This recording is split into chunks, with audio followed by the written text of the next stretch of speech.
大家好，我是熊猫医生。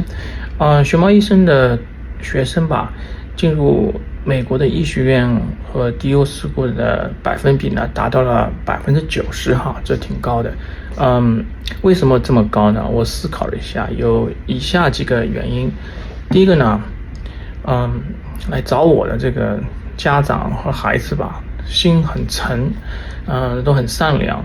有感恩心，这样的孩子呢，医学院喜欢。第二呢，就是说，我往往就是给他们量身定制特别适合他们的申请的策略。第三呢，就是说熊猫医生帮他们修改这个简历帮他们训练这个面试的这种技巧，这个就大大的提升了这个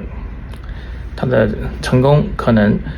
第四呢，熊猫医生呢，基本上就是说有问必答吧，他们有什么问题我马上就回答，甚至主动提供一些信息，比如说这个医学院可以申请那个怎么申请怎么样的，经常跟那个父母亲互动，了解情况，如果出现问题的话呢，赶紧的就是说帮助，所以呢，这个呢。也是一个就是说熊猫医生的学生能进医学院的成功比例这么高的原因那么如果你们感兴趣的话呢，你们可以跟我联系跟我微信呢联系，咱们呢可以帮助一下下一代的孩子下一代的华人孩子呢更多的进入美国的医学院，成为一名美国的职业医生。